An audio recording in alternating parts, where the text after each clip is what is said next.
My name is Carrie Joy Boyce Wanyoni.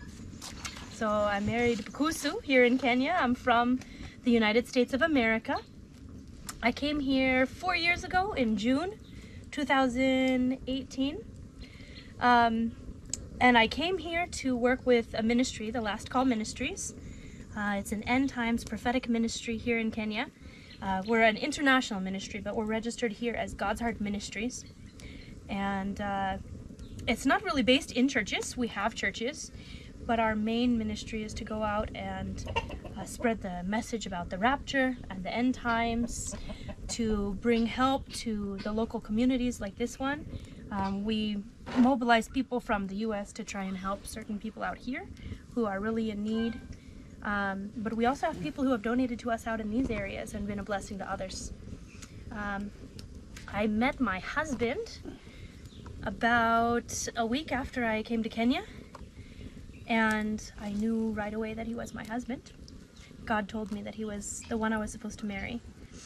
And so I didn't move here for him, but he was a nice bonus. Yeah. It's like, you know, when you're doing what you're supposed to be doing in life, God brings you other blessings. Yeah. You don't always just have to go through hardship all the time. As far as that goes, with God blessing us when we're in His will, He always, you know, He makes people for a purpose. Tiger, go. Wait. I let him do it around. Yeah, but he doesn't need to try and get the chicken either. But anyway, since I was young, I loved learning about international places, especially actually I was studying Kenya from like the age of 8 because I felt called here by 8 years old. I didn't know I was called here then, I just felt a draw to Kenya at that time. And later on I found out that it was my calling, and that was why I was feeling the pull to Kenya. Eventually I think our ministry will travel, you know, farther than just Kenya, but this will be my home base with my family. My husband works with me in the ministry, and we try to build each other up in Christ. Yeah. It's nice to have someone who shares Same the same journey in Yeah. life. In the US, it wasn't like this, I can tell you. there's a beauty of like simplicity in this life, and I just love it. But there are some like modern conveniences that I had where I was living, like that pretty much everyone has where I was living there. Your houses have air conditioning and central heating. You have built-in gas. You don't have to go and get it, refill it all the time. It's just built into your home. You get it from the utility company who brings it to your house themselves through the pipes. Water is, you know, inside the house. Obviously, there's places like this in Kenya. It's just not where I'm living. Yeah. I had a dishwasher and a washing machine, and life was just different. I was used to working from a young age, but my work just looked different than it looks here. I was a property manager, managing several properties out there. And when God called me to come out here, I quit my job, I sold my car, I gave up my 2-bedroom house that I was renting, and I just moved. It took a little bit. I had to sell my piano. That was the hardest one for me to sell, was my piano, because I'm very musically inclined. I've had that piano since I was like 5 years old. So selling that one was the hardest thing. But I knew I was coming to do what I was called to do. So even when I was going through something difficult, it was also rewarding because I knew I was going towards my dreams, going towards my, you know, future that I'd always felt called to.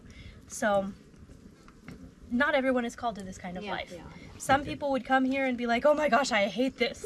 But for me, God made me for this. I wanted to be a farmer. I wanted to be around animals. I wanted to have this simple life like this. And so when I came here, although I miss some of my modern conveniences, I love and I appreciate the simplicity that is here in this area of Kenya, like in these local areas. And I'm falling in love with Kenya and Kenyans more and more as I'm here. Wish I spoke the language better, but I don't. Very small, okay, kidogo. I know this one. This one right here is Jogo or Edwire. And then those ones are Kuku. But I don't know in Bukusu what they are. Chingoho. Yeah. Chingoho. Okay, now I know. And then I know with Bukusu, I know Busuma, because we cook ugali like every night. So Busuma is very important. And then I know I know, see, why can't I remember that one? I know the regular greetings like Oriena, Omolamu. Nahusima lukali mosechiwas is I love you very much, my husband. Nakupenda sana, but I don't know my husband.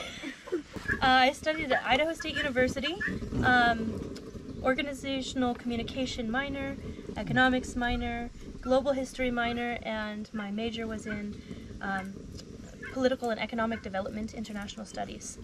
Wait, it's not for you. It's okay. This one is Tiger. I have one younger brother and one younger sister. My brother's 6 years younger. In fact, he's the same age as Albert. They were born 6 days apart. My brother is 6 years younger than, or 6 days younger than Albert. And my sister is 2 years younger than me. My brother has no kids, but he is married. My sister has 3 kids, and she's been married for like 10 years now, I think. So, yeah. She's a little ahead of me, even though she's younger. You getting married in African village? There's 2 things. From my mom, when she knew that I was feeling like Albert was my husband, Yeah. when I told her that I believed God wanted me to marry him. And then, you want me to Yeah, now we can. dry out the chicken? Yeah, that's But, yeah. But then, my brother-in-law, before I had come here, everyone was giving me a hard time. They said, I know you're going to get married in Kenya. I said, I'm not going to get married in Africa. I'm not going out there to marry. I'm not going out there to date. I'm going out there to do the work God has for me. Yeah. And they said, okay, sure. And then I came here and I called them 3 months into being here. I said, okay, I'm marrying a guy. His name is Albert.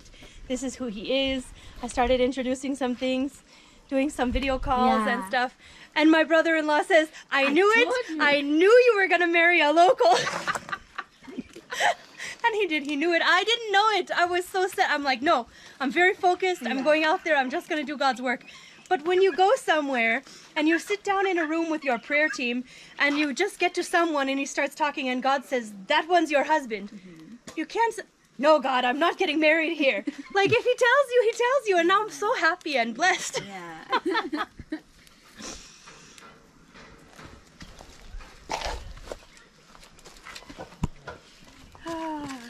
Kenyan foods, huh?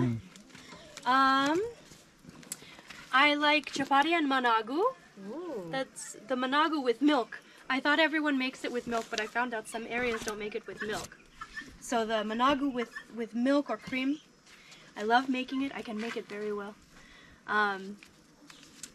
The kunde with the milk and moheleha, the bean chaff, is very, very tasty. I love that one. Chicken is wonderful. Of course. Nyama choma is probably my favorite. Not nyama choma, mbuzi choma. Buzi choma. I love mbuzi choma and fried goat. Like when I have it right, Yeah. those ones are amazing. In America, we eat a lot of meats. Like we're used to meat as a regular part of our diet, and meat doesn't just mean beef there. It's every kind of protein is meat. But we have a regular like protein as part of our life like every single day, which I don't have out here. So when I do have meat, I really, really appreciate it. Because this is something like chicken, I might get like once every few months.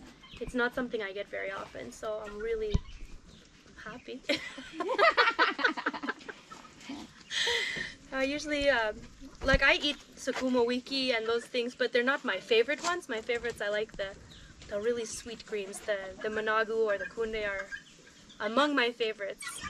I want to try some more spinach. I've never really cooked spinach to see, but I think I can like the spinach a lot too.